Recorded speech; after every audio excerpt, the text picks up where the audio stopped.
Good evening. I'd like to welcome you all to the March 16th, 2017 regular Benicia Unified School District Board meeting.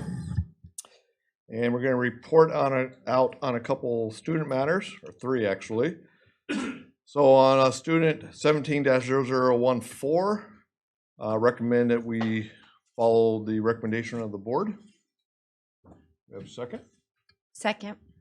All in favor say aye. Aye. Any opposed? Okay. Passes. Student 17-0015. I also recommend that we follow recommendation of the panel. I'll second that. Okay. All in favor say aye. Aye. Any opposed? Okay, that one passes. And then on student 17-0016, I also recommend that we follow the recommendation of the panel. Second. Okay, all in favor say aye. Aye. Okay, any opposed? Okay, so those three passes. So at this time, I'd like to ask you all to stand and join us in our Pledge of Allegiance.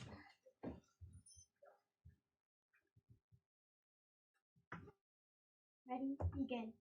I pledge allegiance to the flag of the United States of America and to the republic for which it stands, one nation, under God, indivisible, with liberty and justice for all.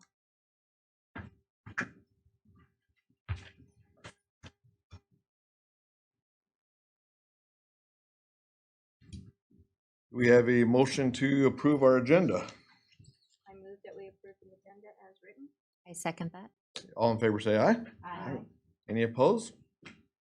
Okay, we have a highlight tonight. Dr. Young. Oh, So sorry. okay. We'll have them back because the speech and debate class. Okay. We'll have them back at a future board meeting. Okay, thank you. So this time we will have student reports. Baseball and softball has started recently, and baseball is on a 6-1 run at Benicia High School, and softball unfortunately lost tonight, but they'll get better. And last night the band from the high school had a concert with all the schools from Benicia, and next Friday they are holding the BBWR after school. And then prom ticket sales started on the 13th, and they are going to continue until the 31st of March. The theme is Great Gatsby, and it's on April 8th, and it's at the Gallery in San Francisco. March Madness starts next Friday and will last through the end of March. Could you two introduce yourselves first, or afterwards, I guess, but go ahead and introduce yourself, please. My name's Harper Tooch. I'm the ASB president at Benicia High School. My name's Madison Yarbrough, and I'm the ASB VP. Thank you. So can you tell us what the BBR is? The BBWR is a competition that they hold, I think, every year, and it's for drumline and color guard. So different schools come and perform, and we can go and watch them, and it's pretty fun. I went last year, and it was really cool, so I'm excited to go this year. Okay, great, thanks.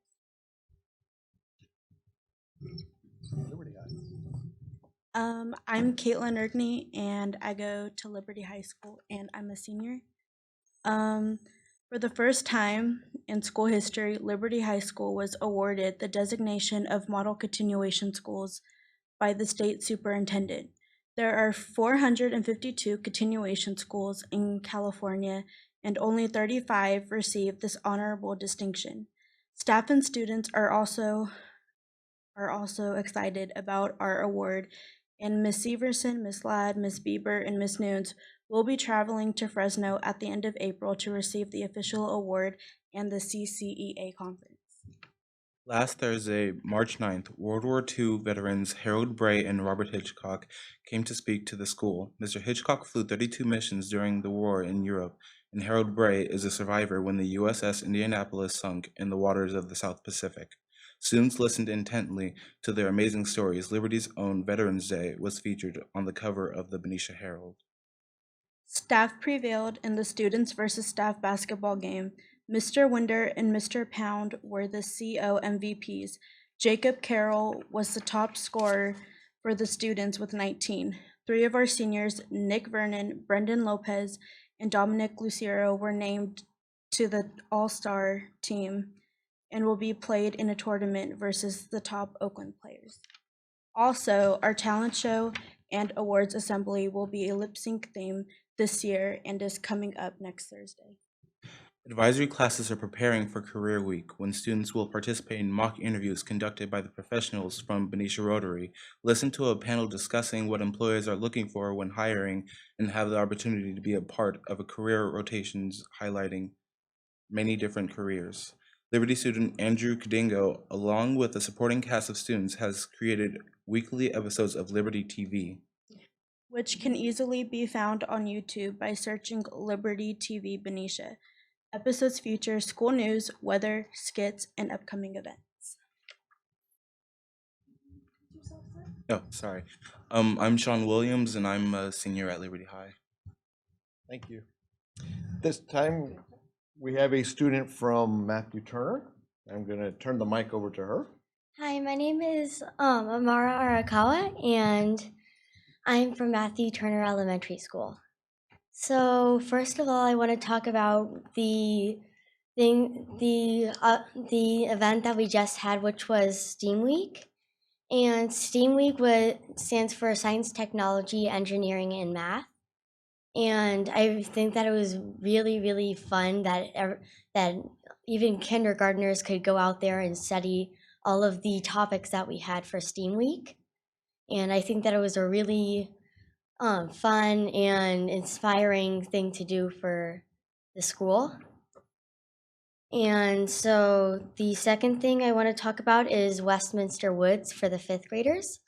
And I think that Westminster Woods was really, really fun because not only do I love nature, I also all of my friends they all love science, and I love science, and so I think that it's a really fun way to really get out and experience all the science, and you can go down to the rivers and you can see all the bugs and then explore and then go hiking, and then just seeing all of the views is amazing. So I really love Westminster Woods.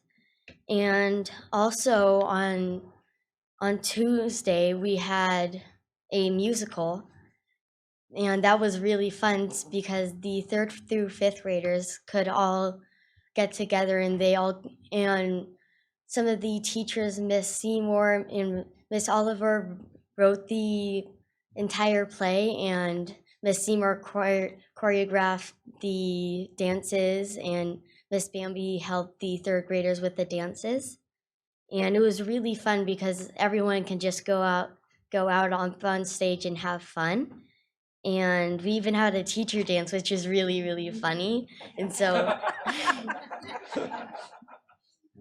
so then all the teachers just couldn't get up and dance, and it made all the little kindergartners like start having so much fun, and to see all the little kids smiling, it was really inspiring, and it was really fun to see them. And so also what we're doing right now in math is right now we are really learning about decimals and how to times and how to multiply and divide them.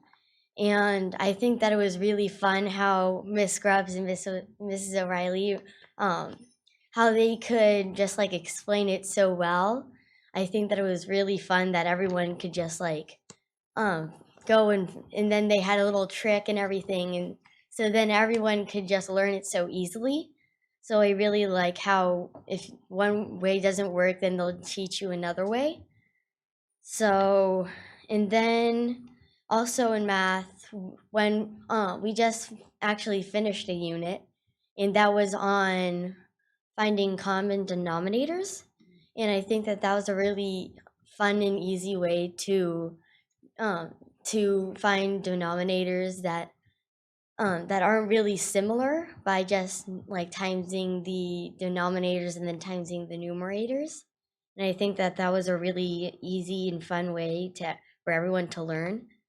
And so then in Readers and Writers Workshop, we just finished reading about debates, and we just finished reading about how to find important information for debates. So we would just like find a bunch of minor and major details, and then we would kind of learn how to sort them. And I think that was really fun because we can say, okay, this one is a minor and then this one is a major. And then we could put all the major details into our writing and then type it up. And then I think that was a really cool thing to do. And then in writers, we did the exact same thing, which was we were typing up we were actually typing up the actual debate. And I really liked how we did a debate on chocolate milk. And then and so then all the fifth graders, we all did the exact same topic. But then the thing that I really, really liked was how we also got separated into different groups. And like mine was, should we protect sharks from humans or humans from sharks? And I think that we should protect sharks from humans. And I found it was really cool to see all of the facts, like my entire group, we were just really stunned that only almost 900,000 tons of sharks are killed for the past 20 years. And so that was just really sad to look at, and then type it up in the essay and everything. And then when we presented it to the class, everyone was like, wow, that's a really powerful topic. And so that's what I really liked about Readers and Writers Workshop. And also what I also really liked about fifth grade is how we had rotations in science. And I think that that's a really great way to do the rotations because like when we reach middle school, we'll be prepared for like rotating through different classes. So I think that that's a really good idea to just like do the rotations already. And so then we're already prepared for middle school. And then also we're doing wheelworks. And for the fifth grade, we're doing Lego robotics, we're doing chess, and we're doing drama. And I think that it's a really fun thing to do. Like on every single Friday, we just go down to maybe the STEAM lab, and then we can do Lego robotics, which is we're doing right now. And I think that robotics is a really cool way to like really experience everything, like all these science. And then I think what better way to do it than put it into Legos, which is a really fun engineering. So it's really getting down technology and engineering in the same thing. And then I just finished chess in the rotations.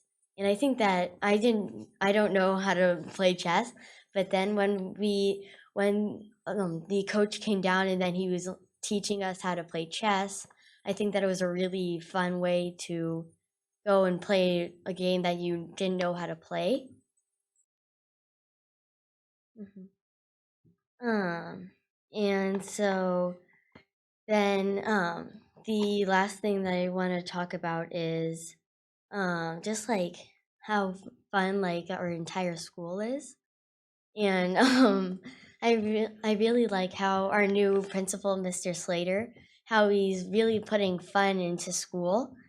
And I think that that's like really the best way to get kids to learn, because I know that a lot of my friends, they're like, oh, I don't want to sit down. And so then I just really think that like putting all the fun into school is really a fun way to learn how to just like learn. And then so yeah, that's pretty much it.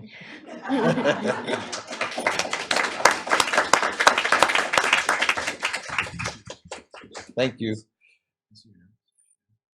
Her notes are, there's nothing there. I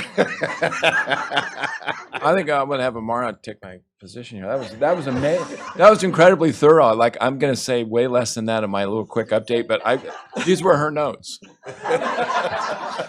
Like amazing. Excellent. Only half the envelope. Really good. Thank you. Really good. Thank you. I just want to know if high schoolers are sitting over there looking jealous. That was outstanding. Thank you. Very good. Superintendent report? Very good. Just with many more notes, but not nearly as interesting. So a couple of quick points. So a reminder again, we launched our BUSD app. And every time I look at that app, I'm more impressed by it. So I hope that the parents that are watching or everybody in the audience have an opportunity to download it and use it. It's a very useful tool. Another reminder, you talked about the model continuation school. It's a great accomplishment. Last board meeting, I talked about the high school and the middle school being recognized too, and they're in the process where they will be visited by members on the committee for gold ribbon. So their visits are, the high school are the 27th of this month, and the middle school is the 27th of this month, and the high school is the 30th. So we wish you luck on your visitations. I'm sure you'll do well. I'd like to update everybody on the upper stadium. If you look at my tweets, I'm trying to be regular about that, but they're making terrific progress. They put the lights up and they're building the bleachers. And the thing is really coming along nicely, and they're preparing the field. So we're very excited about that. The big question is, will it be ready for graduation? We hope so. We're working really hard on getting that done. So it's taking shape. It's going to be a great addition for our community. And then on another quick note, I just wanted to point out that later in the agenda, Dr. Gardner will bring forward the approval of the negotiated agreement between management and the Teachers Association. And just wanted to recognize, all of us as we went through that process. That sometimes it's challenging, but we stayed together. We worked hard together on that, and it's important, certainly for the board and for me as a superintendent, that we continue to work very closely together, because that partnership between all members, and when we come together in the Benicia Unified School District is important, so we can do amazing things for amazing children like Amara. So we'll continue to reflect on that process. What did we do well? What could we do better moving forward? So again, as a superintendent and board, we're committed to that process moving forward. So welcome everybody who's here this evening. Thanks. Thank you. Board reports? Thank you. Those were all great reports. Thank you very much. It's fun to know what's going on from your perspectives. I got to attend the wind ensemble presentation at Sonoma State competition, and they did an amazing job. It was a beautiful performance in a beautiful venue. And so I wanted to congratulate them.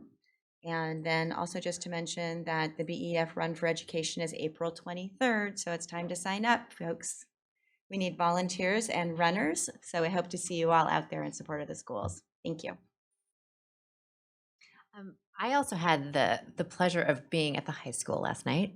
My daughter plays in the elementary school band, so I was there for her, but also there to hear our great music programs with the band. And whenever I hear our bands, it never fails to impress me and make me very excited to see the level of musicianship and dedication on the parents' part as well, in terms of them showing up and being there. It was a packed audience, and the teachers and everyone who's involved in that process, and the kids. So it was a pleasure to be there. So I had the opportunity to actually be at Liberty High School for your Veterans Day celebration, and our presenters were amazing. I can't find enough adjectives to describe how wonderful they really were. Very humbling as you listen to them, to listen to their journey and the life experience that they had, that we can't even begin to imagine what they went through and what they're carrying with them today. And I want to thank the high school kids as well. You were an incredible audience. Your teachers were concerned at one point when I was talking to one of them if this was something that was interesting you. And I said, take a look, turn around and look at them. I was sitting in the front row, thank you very much, and look at you. You were so focused and so engrossed, and the questions you were asking the speakers were so on target and so purposeful. It was very impressive. So thank you for bringing that to Benicia for us, and thank you for being such an awesome audience. It was really a great experience. The other thing I just want to remind everybody, and I'm going to get to take Celeste with us, our newest board member, but we are going to the CSBA Ledge Action Day on Tuesday. So we'll be talking to 3 different senators and assemblymen on behalf of Benicia. And one of the things they wanted to know is how, in fact, we use LCAP in our district. So the fact that we are in the midst of it right now, you're building it at your schools, you're talking about it, Leslie, Dr. Beatson is talking with the community about it, that it is very much an alive document in our district that we use to move forward and make decisions on students, I think is a great piece that we'll be able to bring to Sacramento when we go. So talk to you after Tuesday. Thank you.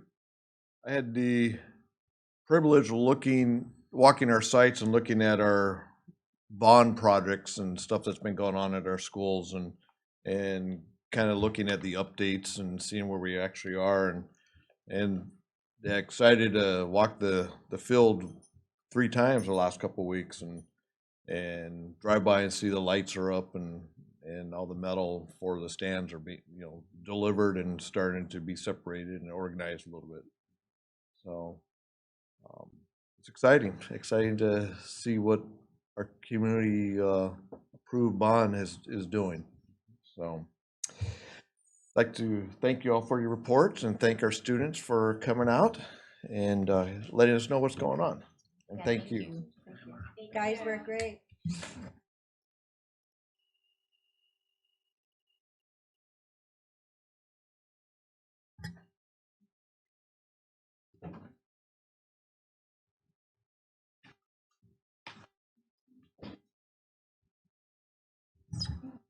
At this time, we will move to comment from members of the public, and members of the public may address the board on any item within board's jurisdiction. Sorry about that. Cards which may be completed requesting to address the board are available at the back table and may be submitted to the board secretary at the meeting. The governing board allows speakers to speak on agendized and non-agendized matters under public comment, and comments are limited to no more than 3 minutes per speaker. And by law, no action may be taken on any item raised during the public comment period, and matters may be referred to staff for placement on a future agenda of the governing board.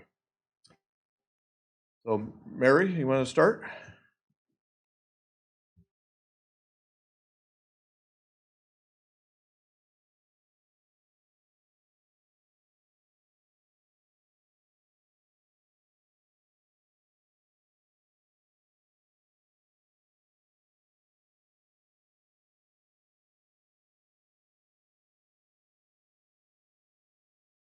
Caring teacher, so I'm really happy to see that the salary action has been worked out.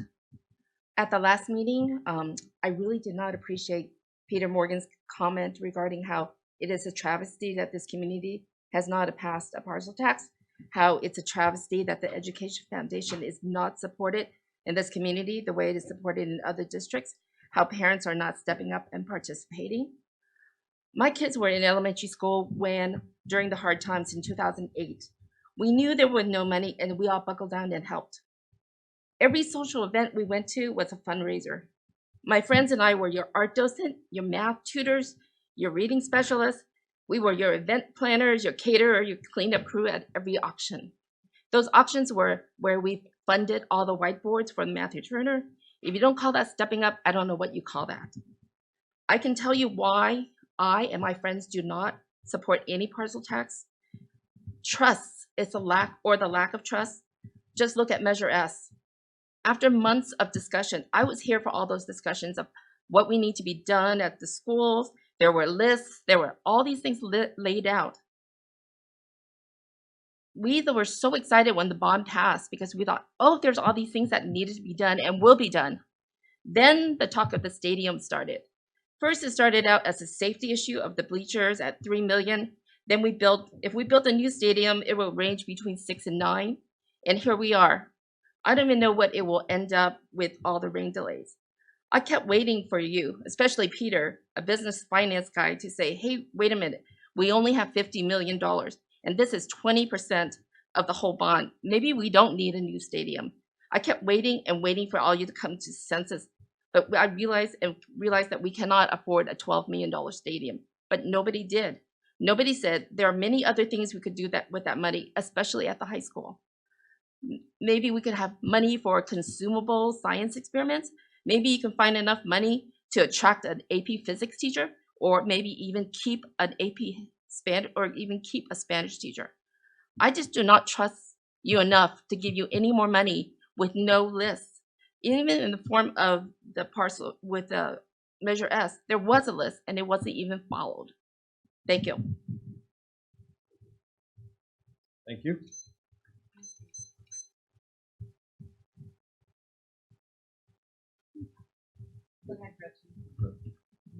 Yes.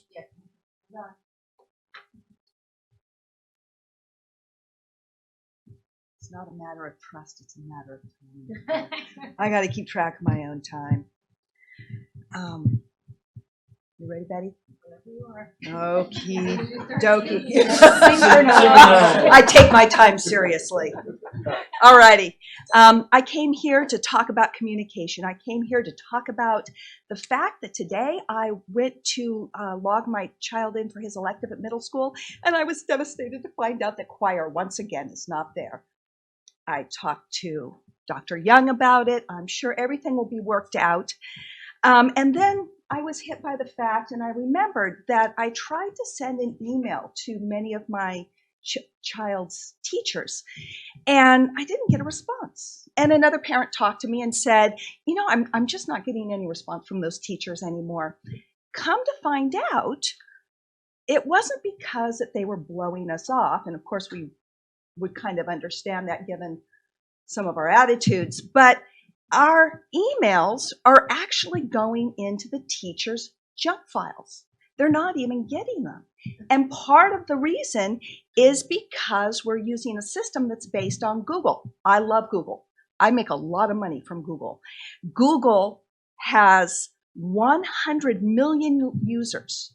Of those 100 million, 70 are from education. There are 20 million apps out of Google. There are 110 million users in education alone in Google.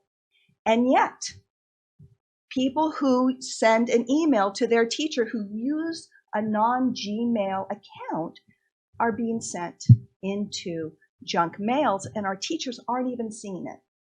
So I wanted to lay that out for you guys, let you know what was going on. And I've got 1 minute, and I was going to go on and on about this. And then today it kind of struck me. For the third time in as many months, a fellow parent pulled me aside and said, my child wants to be homeschooled.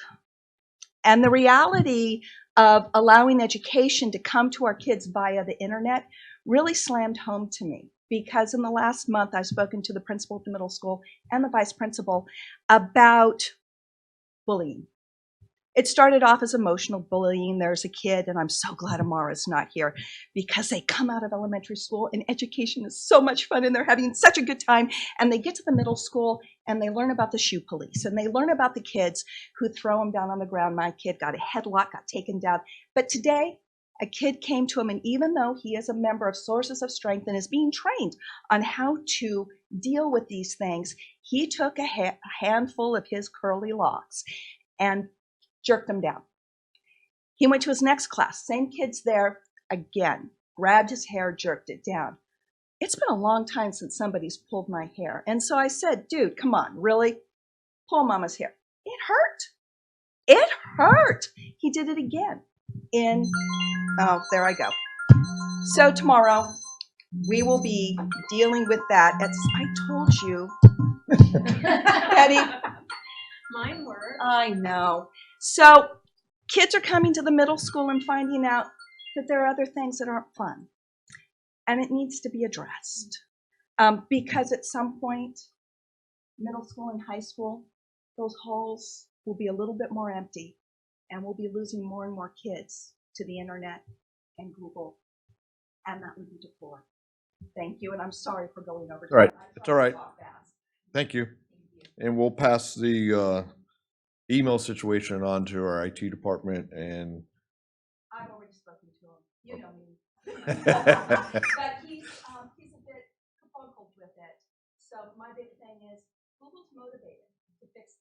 they realize their business is going after education and making you guys happy. So no. Well, yeah, we'll look in that and then we'll pass the bullying on to the two people on the right. Oh, that's Thank you. we'll be talking tomorrow.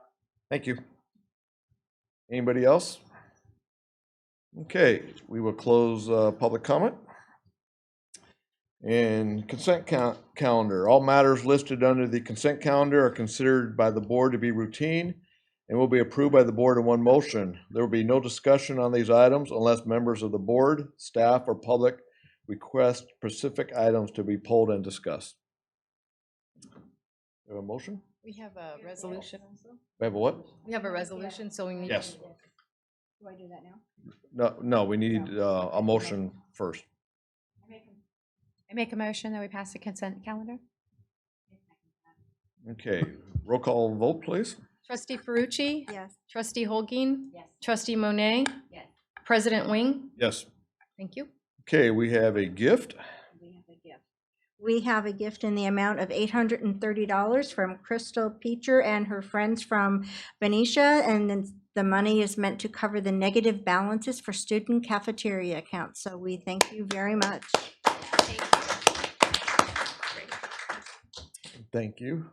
That's greatly appreciated, and I'm sure all those students and parents appreciate that too. So, LCAP. Okay, thank you. What's that? We already passed. That's We what we passed just it. did. That was in our consent.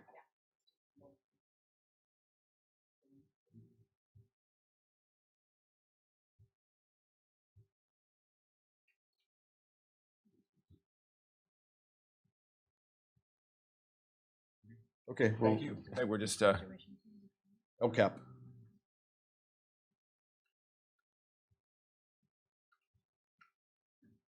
all right, thank you for that. So Dr. Beetson and Mr. Jensky are here tonight to give you an update on our progress with our LCAP/strategic plan. And this is something that we talked about at the beginning of the year in a study session regarding making sure that we were giving regular updates to the board and to the community throughout the course of the year. And in that study session in the fall, we said that we could aim at 3 a year.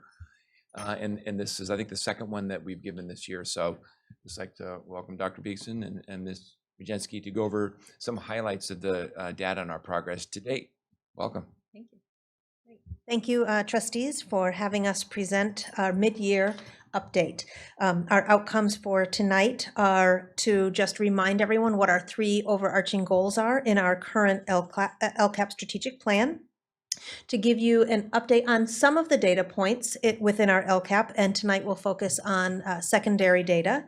And then at the end, I would like to orient you to the annual update that we are putting together so that you don't get the whole brand new LCAP in May to have to sift through, but we'll give it to you in chunks. So we'll kind of walk you through what the new template looks like and how that goes.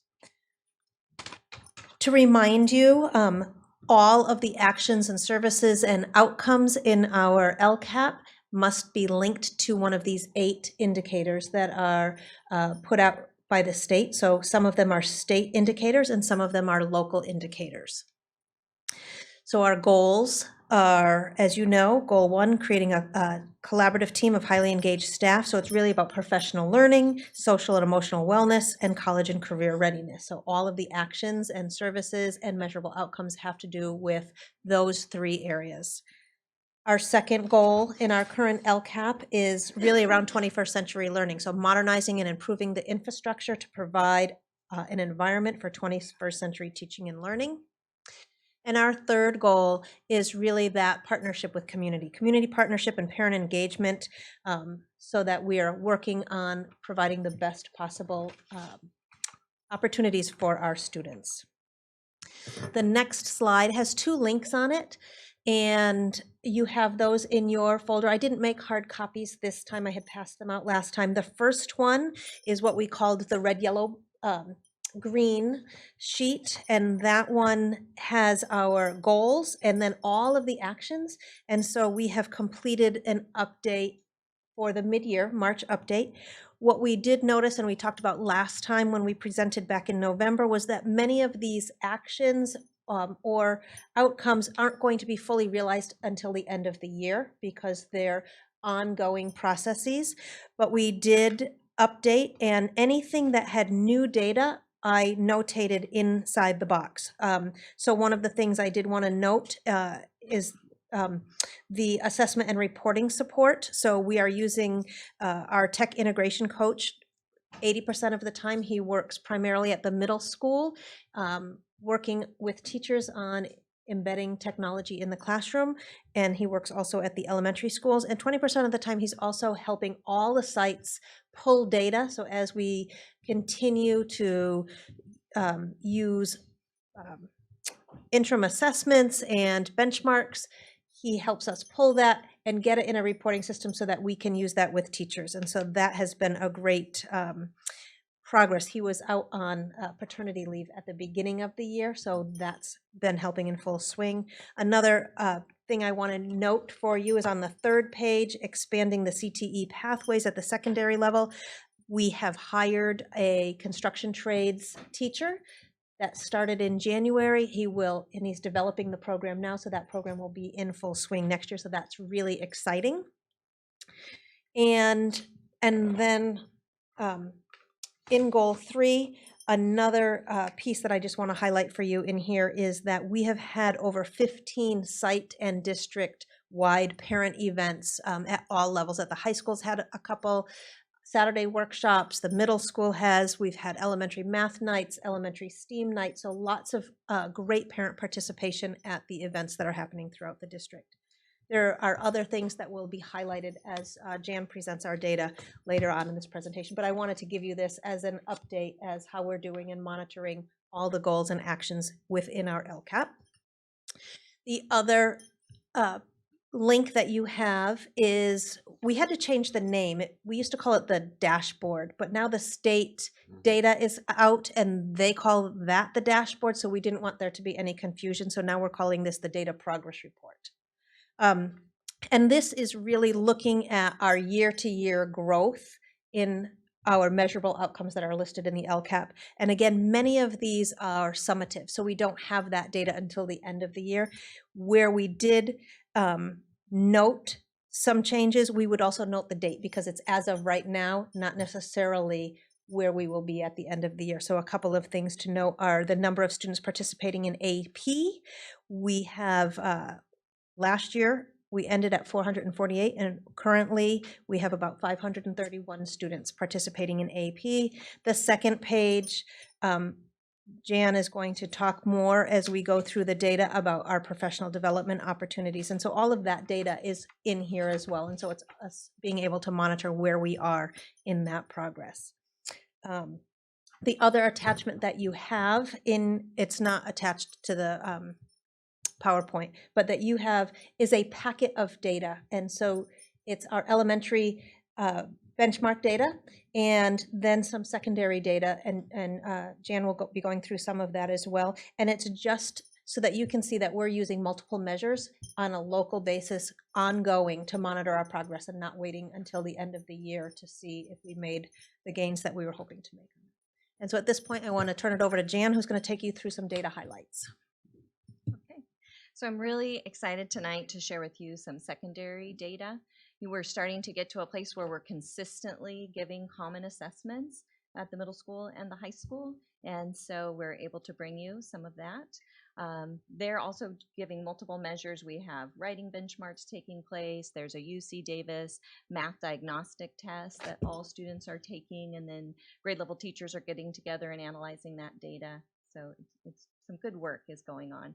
But what I'm going to highlight for you tonight is something new that we're really taking advantage of. It's in CASP. Part of the Smarter Balanced Assessment System is that we have interim assessments. And so Smarter Balanced is what we take at the end of the year as a summative assessment. But along the way, we can take these little chunks. We can take a block. We can take one little block that has like the research targeted standards and see how our students are doing in that area. And so at the middle school, our English department in 6th grade, they chose to take the language vocabulary block. and it's about 15 to 20 questions. And another nice thing about this is it not only is showing us how our students are doing on those specific standards, but also these questions are set up just like the Smarter Balanced end of the year test. So the students are getting comfortable with taking assessments on the computer. And then what we get back from these interims is, are the students performing above standard, at or near standard, or below standard? And so that's the graph that we're looking at here. We're able to know, specifically our students below standard. We know exactly who those students are, and teachers are able to do some reteaching and work in that area. And so our 7th and 8th grade English department took the research interim assessment, and these are pretty quick to give, so they can give this multiple times, but there's also a variety of interim assessments that they can give. And so our math department at the middle school all chose to give the geometry block. And so there's a 6th grade geometry test, a 7th, and an 8th.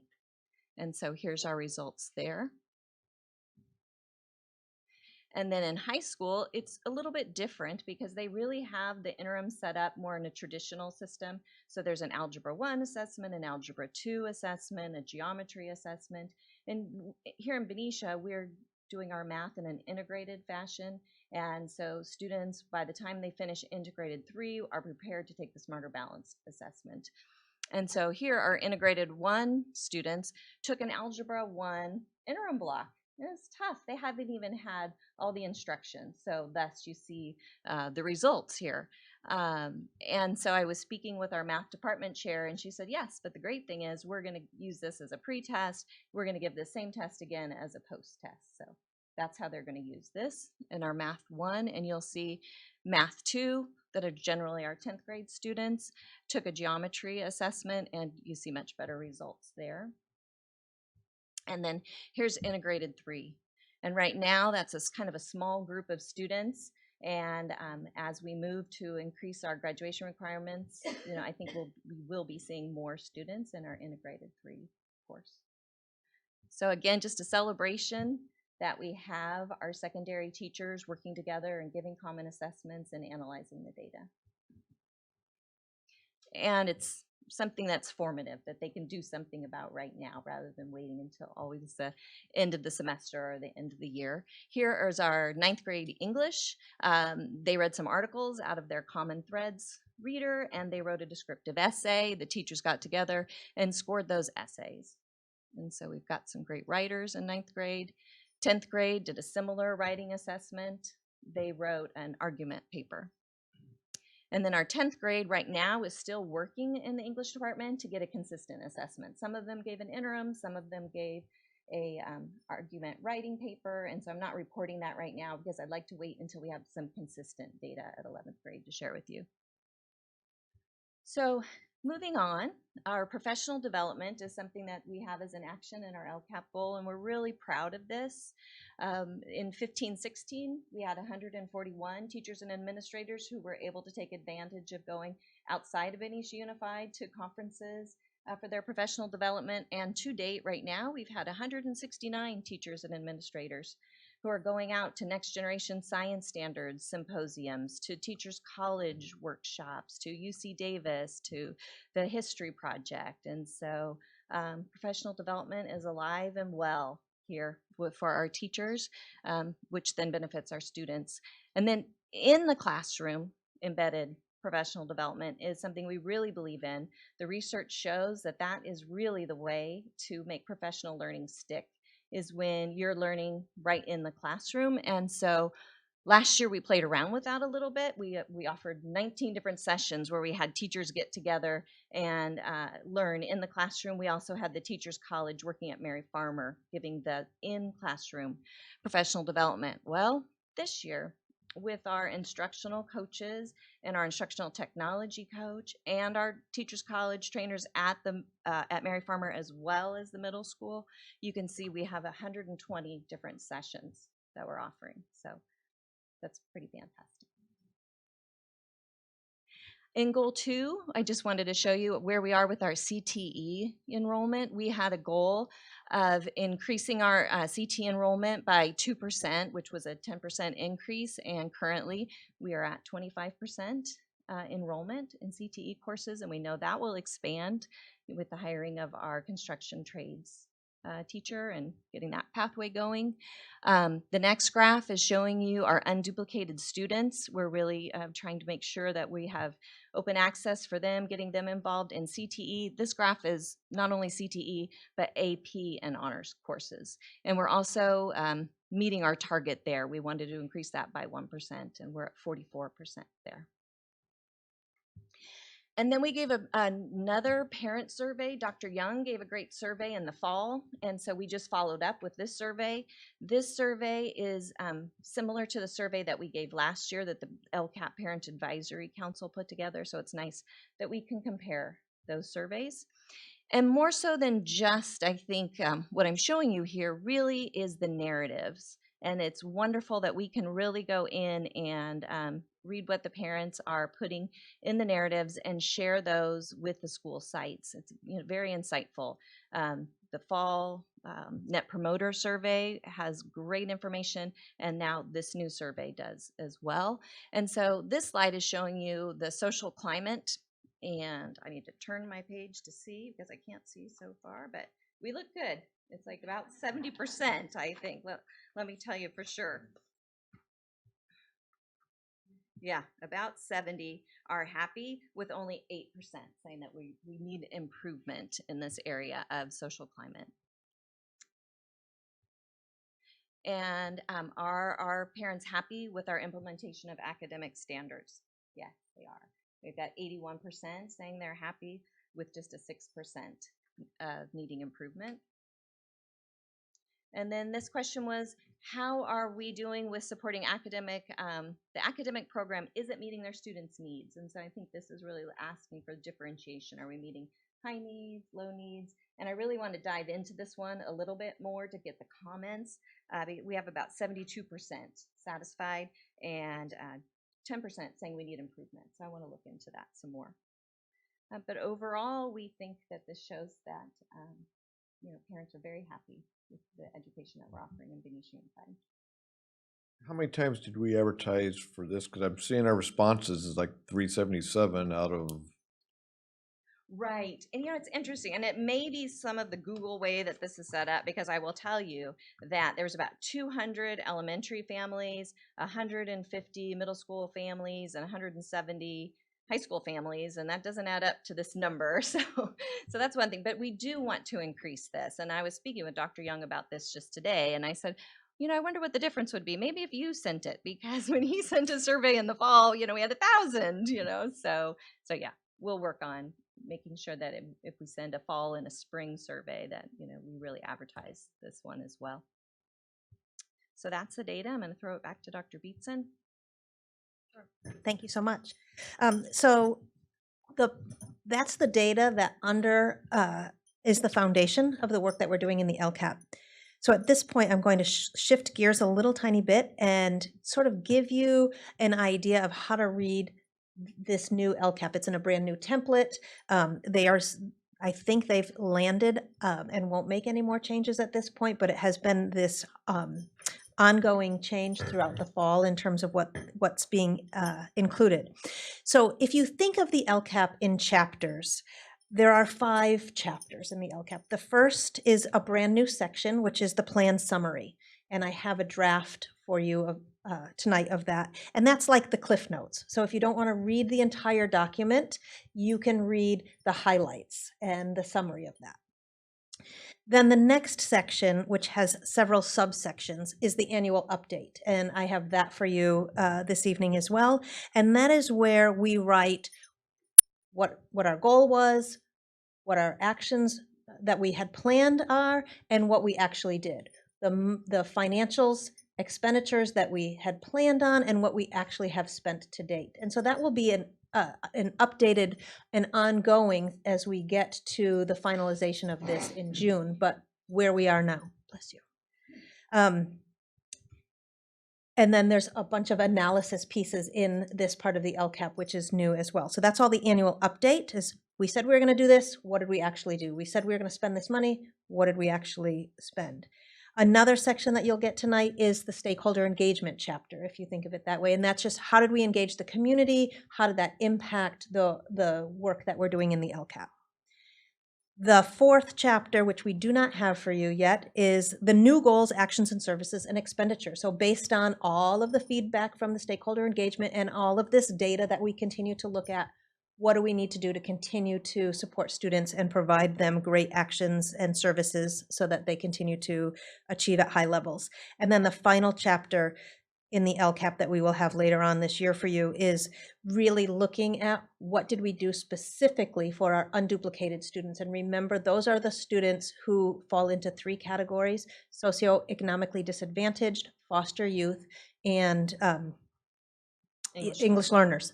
And so we get a little bit of extra money for those, and so we have to show how we're servicing that group of students. And so that's kind of how you think about the LCAP. So what I'm going to pass out for you, here you go, you can take one, is this draft of the LCAP plan, the annual update, and the stakeholder engagement. And I just wanted to kind of highlight a couple things. I didn't attach this because it's a living, ongoing document, and I wanted to just give you this tonight so that you, at your leisure, could look through it and ask us questions about it, point out anything that you think needs revision, and know that there are sections that are just not complete yet. So we've had to turn this section into the county. We got some feedback from them, so we're continually updating it, and more will be added to it. But we didn't want to wait until May and hand you the whole thing, and because that would be a big chapter book. So just to point out a couple of pieces, the cover page is where the plan summary is, and we just have the story about our district. If you turn into a couple pages, we have an area called Greatest Progress, where we have begun to really analyze our data. And right now, it does not include our local data. That's going to be our next step. We'll add to this section with our local data. But this is our state data that just got released yesterday morning to the public. So how did our students do according to the state on those 8 indicators? So that goes on for several pages, and you can see our progress. And I do want to point out, they're calling it the progress. What is our progress, not our greatest strength? And so one of the things to know, and we'll talk more about this on Saturday when we meet for our study session, but things that we're proud of. Now, we know we're not out of the woods in certain areas yet, but we are seeing a lot of growth, and so we want to celebrate that. Then there's a section on greatest needs. So this is the plan summary. You can see I've tabbed for you the annual update. So if you look at that page, you can see where the goal is, the outcomes. So you heard about, that's the data that you'll find in those 2 documents that we've attached in your board presentation, and some of the updated data. And then a couple pages back from there, you can see they have the planned actions and then the actual actions where we've updated. What did we actually say what did we actually do? And then in back of that is the expenditures. So I want to just kind of, so that goes through every goal and every action where we've done that. And then the last section is the stakeholder engagement. And I think that's pretty self-explanatory. What's the process we use to engage all of our stakeholders? So I wanted to just take a minute and kind of go through what the template is and these 3 sections that we're giving you for your just initial review tonight. And if you have any feedback as you look through it, please feel free to email Jan and I, and we will, take that and add that in. Thank you. You're welcome. And next steps. That's quite all right. Next steps on Saturday, we will get your input for stakeholder engagement at our Saturday session. And on Friday, from 1 to 3 in this room, we will have taken all of the stakeholder engagement input that we've gotten from staff meetings, from parent meetings, from bargaining units, from the school board, categorize it, put it in the right goal, and then people can come in and give us input into what they would like to be considered to end up in the final LCAP. And again, that'll all be based on data. So we'll have a little presentation where they will review the data so that they can make informed decisions about what's having the most impact on student achievement. So that's next Friday. And then we hope to we may have more chapters for you to review before May, but In May, our goal is that we'll have a draft, a very rough draft of the entire LCAP, and then we'll bring it back in June for its final hearing and adoption. One of the questions on your gallery walk, you have it from 1 to 3. Is there a chance you could have a time at night for those who work who can't make it between 1 and 3? Yeah, we can certainly look at that. So if you could look at that and send that out, so the parents who have asked that question. Okay, excellent. Any other questions? I have a lot of questions, but I know some of it I probably should save for Saturday, I'm guessing. So just to clarify for myself and the public, so for Saturday, we're going to be talking more about what's specifically. On Saturday, we have two big components. One will be, Jan and I will bring you through all of the newly released state data and how we read that and how it's different than the way the state has presented our progress in the past. So that'll take a chunk of time. So we will do that, and then we're going to have you will all have an opportunity to give input into actions and services that you feel are really working based on our data, and then things that you think based on our data we should consider including. So, and that's the same stakeholder engagement that all of the other groups have gone through already. Great, thank you. Is there any public comment or questions? Gretchen, come to the microphone. You got to come to the microphone. I do, okay. Knowing that this is still a moving document. Yeah. Just a few things. One, when will the state data be released to parents for us to review? One of the comments that came up was about parent engagement, and I have been coming to the LCAP meetings, love it. You had a recent parent engagement at the middle school, and then before that there was coffee with the soup, and the principals came in. Love that. One thing that really strikes me, since I came from a very engaged elementary school, Mary Farmer rocks, is that you get to the middle school and you would think that with 4 elementary schools and PTAs and all of this, you would have this wonderful crescendo of parent engagement. And you walk into the middle school, and I just recently went to a PTS meeting, and there are crickets. I think at the coffee with soup, we had maybe in the entire middle school, we had like 4 or 6 parents that showed up. At the parent open house for the middle school, 60 maybe? And this is open to all of the grades. And we talked about getting our kids to college. Is there anything more important? I don't know. But it really kind of strikes me, and I don't understand why there's such a drop off when you hit middle school. And when I get to high school, I'll probably be here in tears, because I'm sure it goes down even further than that. I am so happy that we have a third of our kids, roughly, I'm guessing, in AP courses.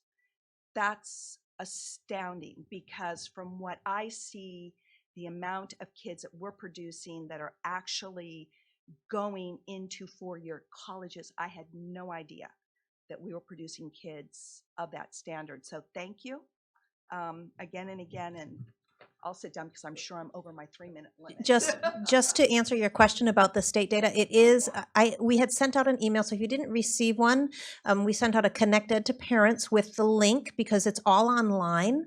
Do you know the date and time? Did I send that? Was it yesterday? I think it was yesterday. Yeah. It was yesterday or Tuesday from Connect Ed, and if you didn't get it, give me an email and I'll send you the link. But it's on the state website, and it's called the California Dashboard, and so you can look up our schools, and but there's a lot of great information, and I can resend that to you. Oh, and one last thing you said about the surveys. When you did the initial survey and superintendent sent it out, I got that. I love surveys. And I took it, but you said you did a more recent one, and I've never heard about that. So there may be a disconnect. That may be part of your issue, because you send me a survey, I'm going to take it. I will check into that. Yeah, so there may be a disconnect there. Thank you. Anybody else? It's nice to know I'm not the only one. We can check all the emails, so we can get one. It's the 14th at 3:57. Thank you. The 14th of last month? No, like a day, 2 days ago. Okay. At what time? Yeah. 3:57 p.m. on March 14th. We'll follow up and make sure it gets sent out again for those who did not get it. Thank you. Okay, are going to move on to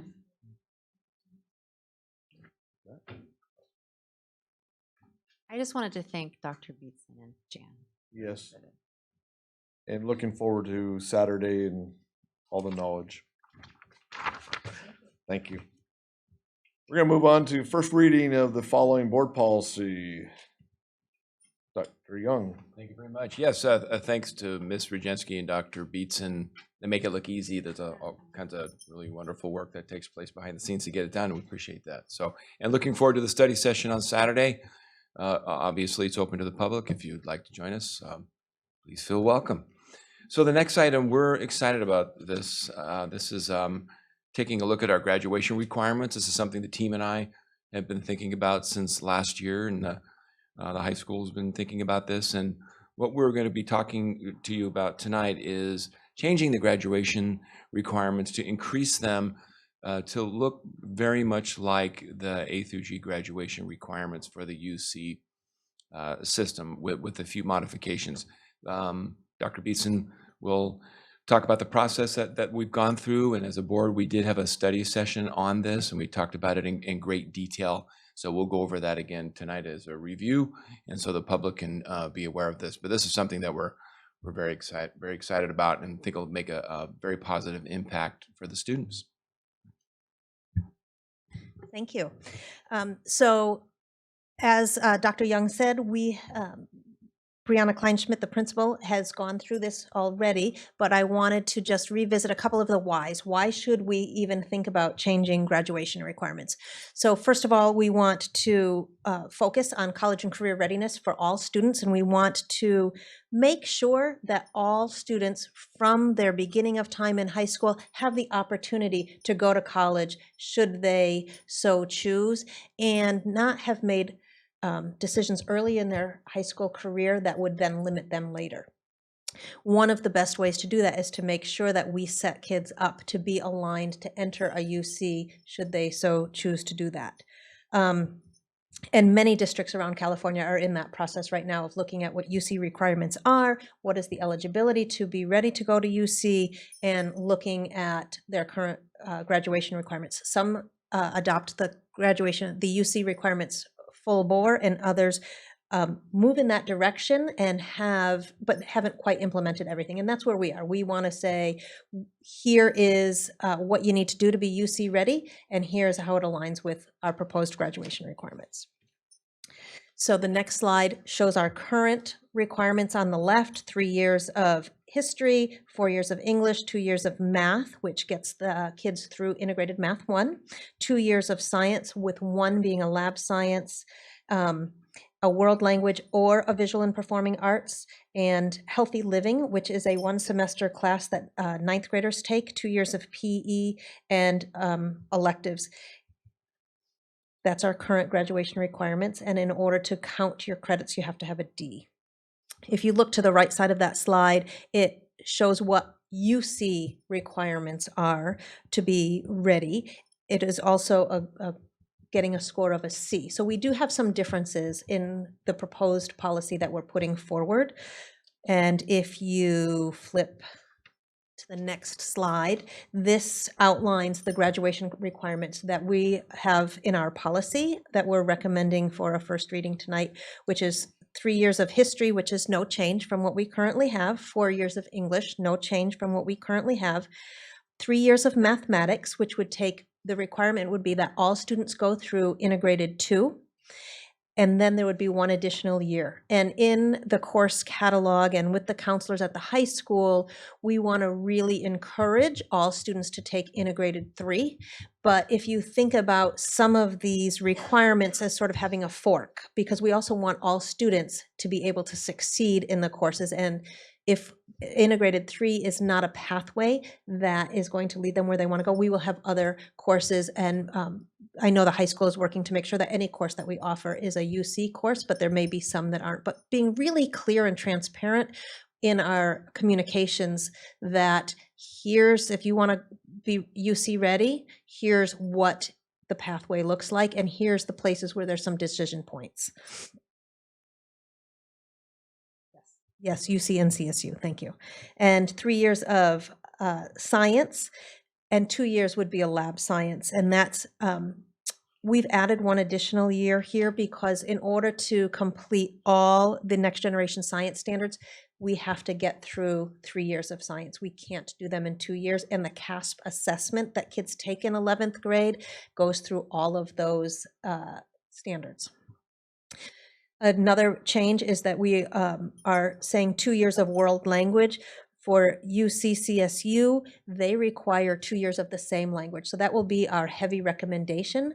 But because we want to make sure that students are successful, one of the choice points could be 2 years of first year language, if they so choose, but making that really transparent. And then 1 year of visual or performing arts. One of the great things is that the new regulation says that the CTE can be a substitute for a year of visual and performing arts. So that's another great way for kids to get that credit. We would only have 35 electives at that point, and one would be a Get Focused year. So Brianna presented to you a while back the Get Focused course, which is a year-long course, and that also really helps kids in their planning. So that's the year they create their 10-year plan, and they really start thinking about what do I want, how am I going to get it, and what do I need to do to get there. And that'll be visited throughout their time in high school. And then 2 years of PE, so that is a no change. And then the final piece, this is not part of the policy, but just thinking about what do we need to do and what's the effects of this. Right now, the cost will be cost neutral in terms of staffing because kids will just be shifting from courses to courses. We will have a potential increase of cost for material. So as we have all kids taking a 3rd year of science and all kids taking a 3rd year of math, we may need to increase some materials so that we have everything we need for those students in those classes. And then ongoing professional development as we have looking at our next generation science standards and, getting all kids ready for all of those other courses that they will need to take. Increased challenge. So we want to make sure as we increase our graduation requirements, and they're rigorous and we're expecting kids to be able to complete these and we want them to be successful, that we are supporting first best instruction in the classroom. We're monitoring student progress. And so it goes along well with the presentation that Jan did earlier with the benchmark, so we can see and make sure that kids are being successful in their classrooms and that we continue to offer intervention support so that kids are successful and able to complete the courses. And then another piece that we're working on is lots of communication early and often and at the beginning, at the middle level, so that parents know what the expectation is as they move forward. Is there any questions, comments? So, I mean, it sounds like that the perception is there'll be no increased cost, right? In terms of implementing this.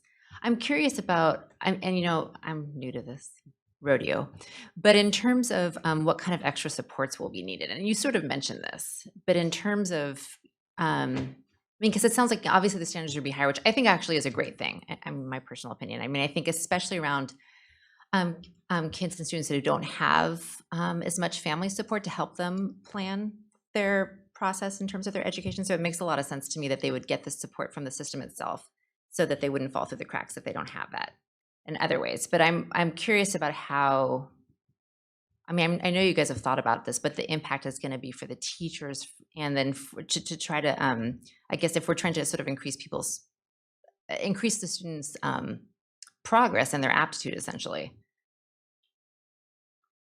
or maybe not increasing their aptitude. I'm probably using the wrong word, but like, but I mean, our standards are higher essentially, right?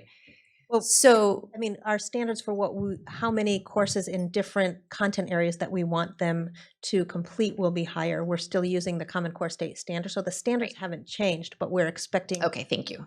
If that makes sense. I think So- you can articulate it much better than I can.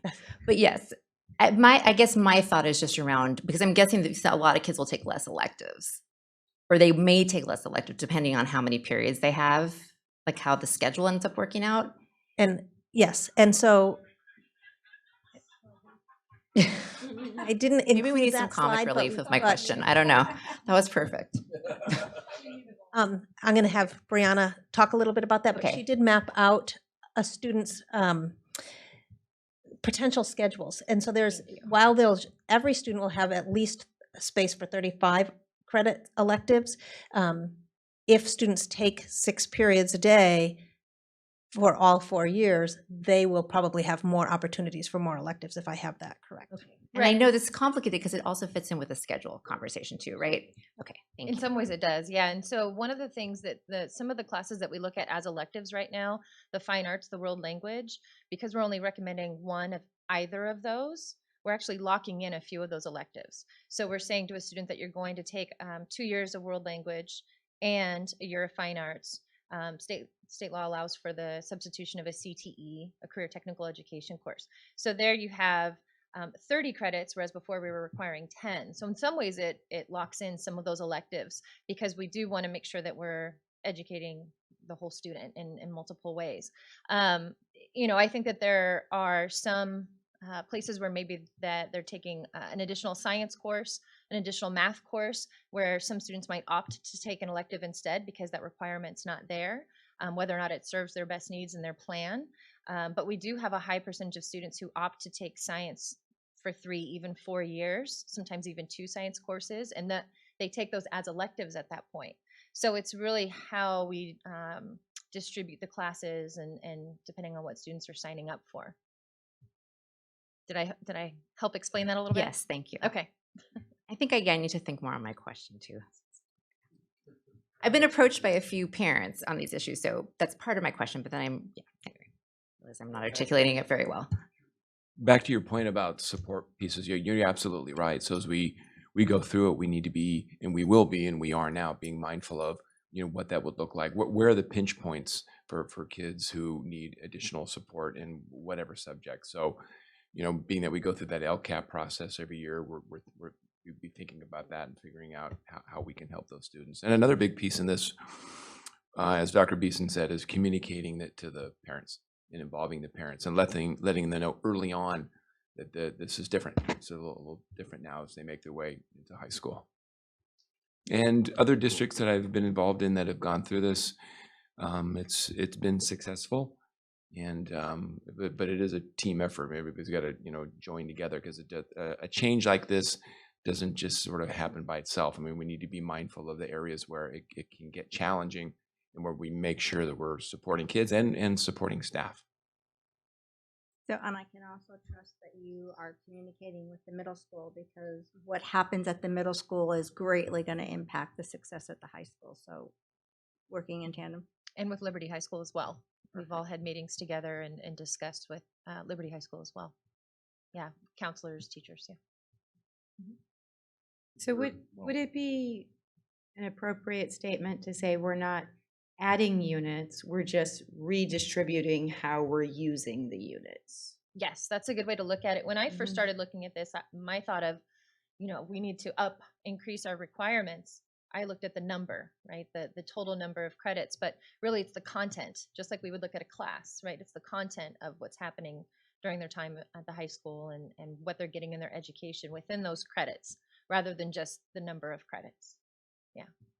So same number overall. So the graduation requirement total credits stays the same at 220, but our students are there for 4 years, 6 classes, they graduate with 240 credits. A student who takes maybe an early bird class or is in our band program actually graduates with even more than that. But 220 would remain as our graduation requirement total number. And that actually allows a little bit of flexibility. So if we do have a student who maybe had a struggle and failed a semester or a year, they can still make that up and graduate and be on track within that number. One more question. Mhm. Do you think it will significantly change our staffing in terms of the types of teachers that we have? And, some teachers who teach electives but aren't credentialed to teach math, for example? Good question. Yeah, good question. I mean, I would anticipate as we see this roll up, we would see an increase in world language. We would see an increase with math and science, since those are the areas that are affected. So we would possibly see a change in our staffing. And with rolling it up, that gives us some natural opportunity to make those shifts and changes as we go to prepare for that. Do you think that there's is there a potential for people to lose their jobs in the process, do you think? Not that we foresee currently because of the shift and how we're doing that and rolling it up. It's not less students, it's not less classes or sections, so it wouldn't be less positions, less teaching positions. We would take a look at it through attrition. Mhm. We have a number of teachers retire every year. Okay. So take a look at that, be the first spot where we take a look. And they project it every year when they're looking at what classes and what the needs are. In the process right now, the master schedule. Okay. All right. Thank you. I appreciate it. I think That's a very optimistic approach, though. I mean, realistically, when we have to shift course needs, we may have to reduce classes in one category and shift classes in another. And that's a natural transition I would expect to have happen. But I wouldn't want to say to people, there'll be no change, But I Yeah. think it's Right, rightfully so. But we tend to look at, okay, so what teachers within the district that we have right. that are retiring that we can move people around. So the goal obviously is not. Yeah. Just wondering about, I mean, it seems like overall, like I said before, it seems like a good idea in so many ways. I'm just wondering about the potential unforeseen consequences that Could it happen? Yeah. any big change in a system can potentially happen. So I'm just curious about different aspects. So thank you. The other thing is just to point out, I think you said this, Dr. Beatson, that this, if you approve the policy, that this would begin with this year's seventh graders. So we would essentially have a year, next year to, plan and think about any staffing, changes, et cetera. So. Loss of who? In 2022. So the policy, the way it's written, is sort of two policies in one, because we'll have the kids that are already in the high school that will continue under the current policy. Simultaneously, our class of 2022, our current seventh graders, will be under the new policy. So there will be a little bit of time where we'll have two different things happening. So that's where those notations in the policy that you're looking at are, is just what begins at what year. Can I ask another question as the newbie up here? So if we approve this policy, is it still a working item for us to address as time goes on? Does that make sense? Yeah, right now it's just a discussion item, but Oh, so we're not voting on it tonight. we're not voting Which I tonight. should know. All right. No, it's just discussion item that we would like to bring back soon so we could start moving for our class of 2022. But yes, and our policy committee, Which I'm on. which you're on, will be able to review and add changes to policy as well. Okay. So, Thank you, or President. bring Clarifying that. You're welcome. What we would like to do is bring it back on April 6th. They'll bring the board policy here as an action item. Put it up there for another pass. Answer any questions we have, and if we're feeling comfortable, put it up for approval. And I think I asked, but let me ask again, was there any public comment on this? You go first. Oh, no, you go first.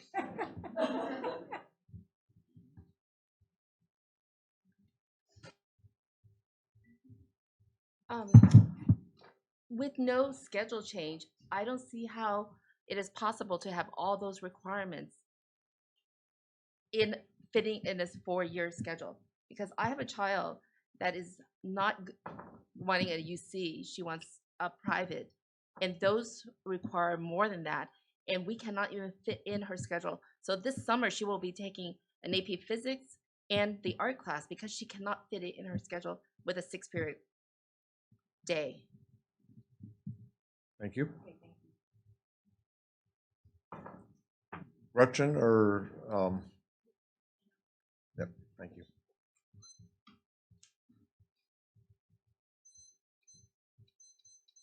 Hi, I'm Ann Lazo. I have twins only in 6th grade, but I'm just curious. We talked about the counselors. There's only 5.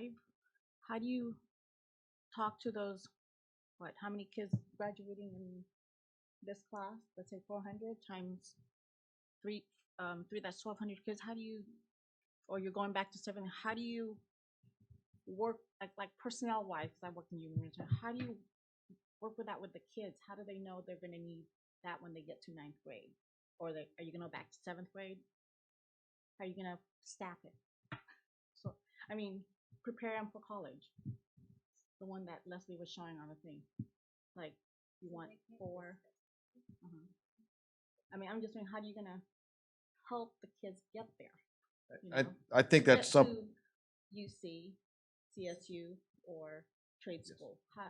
So you are correct. Counselors play a key role in this. Last year, we were you thinking about this, and but also thinking about the needs to increase our counselor to student ratio, and we were able to do that last year through the LCAP. I think we added a counselor at the middle school, a counselor at the high school. So they do play a key role in this, and one of the key roles that they play is communicating this out to students, meeting with students, being aware of students that may need additional assistance in supporting them and tracking their performance, communicating with parents. So yeah, and they play a key role. We're very aware of that. And Ms. Kleinschmidt, I don't know if you have anything else to say about the role of the high school counselors in this, but you make a very wise point. Yep. Well, and the other thing, just to add on while Brianna's coming up, is the Get Focused class that all students in 9th grade will be taking is a prime time where they'll be creating a 10-year plan. So they'll be going in depth through what do you want, how are we going to get there? And so the teachers will be leading them through that process. So right from the get-go, they can make a map of their time in high school. And if I understand the question correctly, a lot of it comes down to the communication piece also, and that we're, meeting with, having opportunities to go over graduation requirements with students and with parents. The Get Focused class is a great opportunity in 9th grade to go over graduation requirements, expectations for college and career, what courses we offer, different paths that students can take. But then we're also offering parent workshops now twice a year to bring parents in to talk about those graduation requirements, how to prepare, what classes to take to be best prepared. We offer that information at our open house in February that we just had, and try to offer that in our student handbook, our course catalog, our website. And so we'll continue to make sure, especially should the graduation requirements change, that we are communicating that out as early and often as possible, especially to our class of 2022 parents, so that they are aware of and understand the change. Any other questions? Okay, I would like to see if we can move to 13.1 while Ms. Kleinschmidt is still here, and if there's any objections to that. Oh, Gretchen, go ahead, jump up the mic. Okay. And he's waiting for me, so I'll make this quick. I love to see that we're increasing both science and mathematics. When I talk to my clients in Silicon Valley, the big thing that I hear from them again and again and again is the U.S. isn't producing enough science and mathematicians for us. This is why we're bringing in so many people from outside of the country. One of the things that we haven't discussed, though, and I haven't heard here, above and beyond the fact that we now have a speech and debate team, gracias a Dios, is that we aren't addressing that spark. I had a good friend whose daughter was fortunate enough to get the Buck scholarship, where they pay for everything for all time. And the big thing that they talked about there wasn't GPA, it was that spark, that fire from within them. And recently, I was able to go on the Golden Bear at the Maritime Academy, and I met the president of the Maritime Academy. And because it was the Maritime Academy, of course, my son came in his Boy Scout uniform, and he went and he shook the gentleman's hand, and he said, "Are you going to be an eagle?" And of course, being my son, yes, of course I am. The man leveled a gaze at him, shook his hand, and said, "You bring that eagle to me, you will have a spot in my school." No talk about GPA, no talk about what classes he's taking. It's that extracurricular activity that often sets children apart, particularly now when kids are bringing in 4.3s. Yeah, it wasn't even there when I could. I have a question though too about you called it world languages that we're going to require 2 years. I've been told that there are only 3 years even made available to children in high school anymore. Whereas back when I went to high school, you could take 4 years of Spanish. And so I'm wondering, yeah, I took 4, actually I took 5 because I redid one that I didn't do well in. So can children take 4 years? Yes. Okay, because again, that is a wonderful thing. And things that employers look for is having additional languages. And just to come back to that parent meeting at middle school, a big part of that was that we as parents had to rethink about our kids going to Ivy League colleges and getting into the UC school system. As you know, a child whose grandfather went to Harvard and my stepfather went to MIT, and my own son has told me, you know, grandpa's footsteps, I'm going to MIT, Mom. And then to hear about the amount of children coming out of Benicia who even make it to Stanford. It's really sad and very disheartening. So whatever we can do to get the kids better prepared to enter those higher level universities would be wonderful. Thank you. A Dr. Young? little unconventional, but agree with all of that. No, you're absolutely right. That's the intent behind, right, elevating the graduation requirements. I want to comment very quickly about your Spark point. You're absolutely correct. We've given that a great deal of thought. There's an organization called the Search Institute, and we gave the survey. It's called the Reach Survey, and we gave it to all students last year in grades 6 through 12, and we're thinking about giving it yearly. And what's wonderful about this survey, and I can happy to meet with you offline, is it focuses on relationships, effort, aspirations, cognition, and heart. And you're right, under that heart piece is the spark, and that's something that all schools should be thinking a lot of, how to get better at that, how to think about how do you capture and spark a student's interest about what they like to do, what they're good at.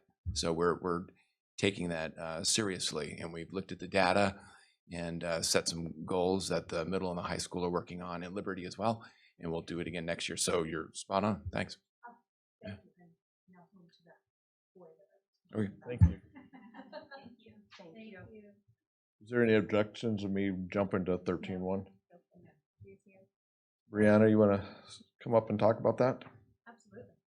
So this is approval resolution 1617-11 authorizing Benicia High School to join the NCS, CIF, and league conference with the NCS Diablo Athletic League. Yes, thank you.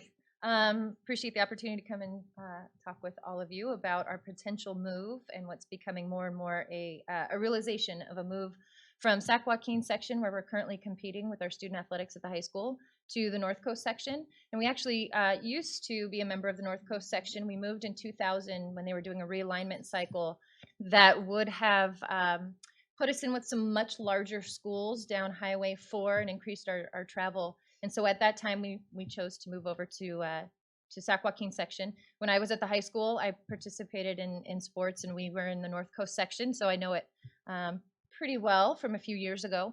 But we've really enjoyed our competition in Sac Joaquin section. Unfortunately, through their current realignment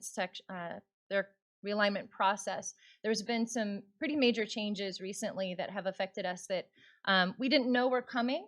And so over the last few weeks, we found out that 3 teams, the 3 high schools from the Napa Valley Unified School District, were released from the Sac Joaquin section, which took 1 school out of our league and 2 out of our neighboring league. And so through doing that, they decided to sort of combine the remaining 9 teams to 1 large 9-team league, which would double our travel for competition and put us again with schools that have much larger enrollment, different competition level, competing at a higher division. And so in looking at how this would affect our programs, our school, the fact that it would take students out of class longer during the day, they'd be missing more class. because of travel, missing more time at home for homework or just family time because of travel. We took that into account, looked at how that would affect parents being able to attend games, support their student athletes. And then also we've looked at playoffs over the last several years. When we are very lucky that most of our programs do go and compete in playoffs and even in sections. And we're traveling just from our winter sports with basketball and soccer. We traveled to Manteca, we traveled to El Dorado, we traveled to Sacramento, and that's a long trip for our student athletes. And then they have to come back and go to school the next day. So what we looked at was moving to the North Coast section and got an early indication that they would welcome us back for membership and back to the Valley Conference where we used to compete. We also looked at those schools that we'd be competing with, and they were more similar in standing and enrollment size to Benicia. That would include schools like Concord High School, Acalanes, Las Lomas. So that is the direction that we were wanting to go. It also, I think, benefits the competition for a lot of our sports. Right now in our current league, we have several sports that just unfortunately don't have much competition other than what they schedule preseason or once they get to playoffs. And so indication from the majority of our coaches is that they welcome the move, that they think it'll be what's best for our student athletes and our programs. We might see more competition. We might not have quite as many numbers on our championship banners, but it's because we'll have an elevated level of competition, which I think, that's what we're always striving for in the classroom and outside, is to continue to sort of raise our playing level. And so we have tonight a resolution that I bring to the board, which is part of the process of membership to the North Coast section. They look for support, of course, from the governing board for the school site. We had a meeting last Friday with the Sac Joaquin section with the realignment committee. We were granted approval for our release after the 17-18 school year. So next year being our last year of competition where we currently stand. And then we would start with the North Coast section in the 18-19 school year. And we've received early indication, as I said, from their commissioner of acceptance. We have a meeting on April 4th to go before their board and state our case and look for their acceptance, their approval.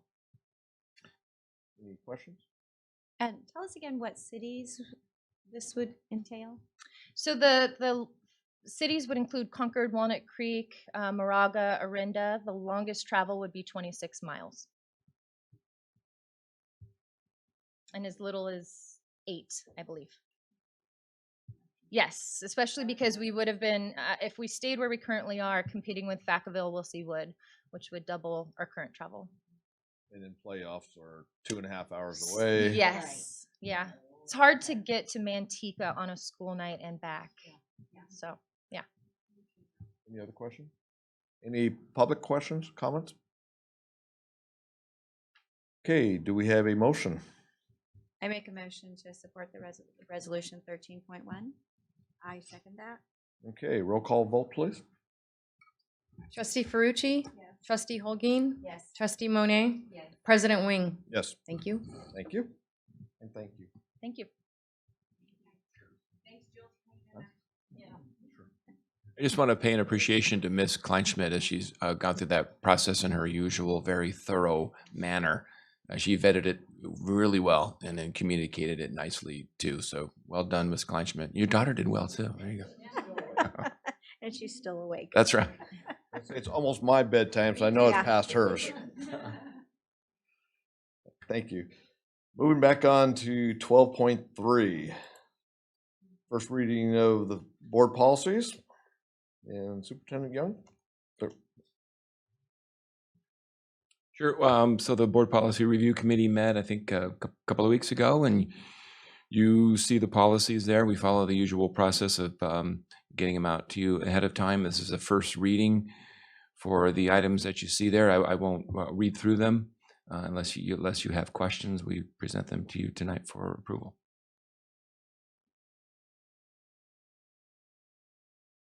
It's only first reading, so we will have to bring that back. Thank you for correction. Any questions from the board? Any public comment questions? Okay, 12.4, 4, first reading of the following board bylaws. And I believe that's going to be you as well. Right. These were two items that fell into the same process of the previous ones that I just mentioned, but we put these separate. Trustee Morgan recommended that we did that because, just to sort of really highlight them, because I think at least one of them talks about board operation and board interaction with one another. So just wanted to make sure that I separate those and highlight those because it deals very concretely with how we function as a governance team. Any board comments? Questions? Public comment questions? Okay, we will bring those back next meeting.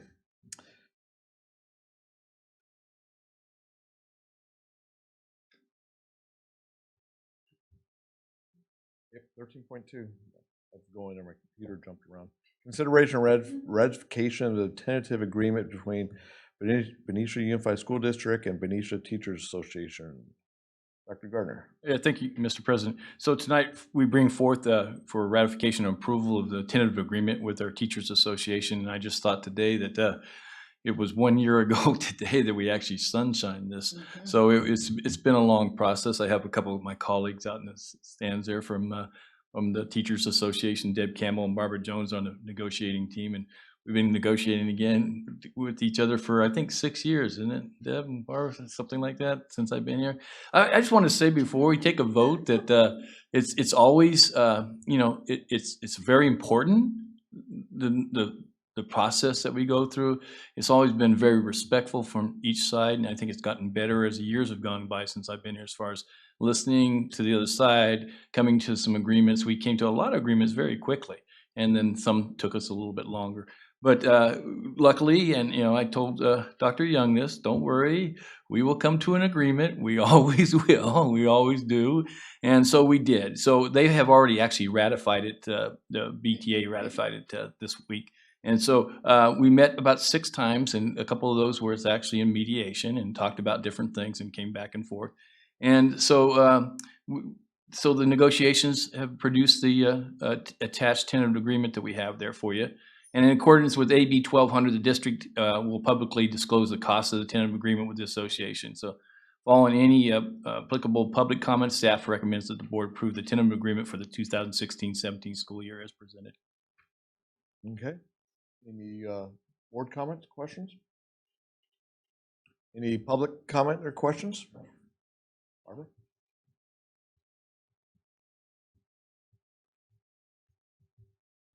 Good evening. I'm Barbara Jones, and I'm on the bargaining team, bargaining with you. And I'm here actually representing Carlene Maselli, who had a conflict and could not attend tonight. And I'm reading a letter from her. And she apologizes for not being here tonight, but she had a previous obligation to our CTA Service Center this evening.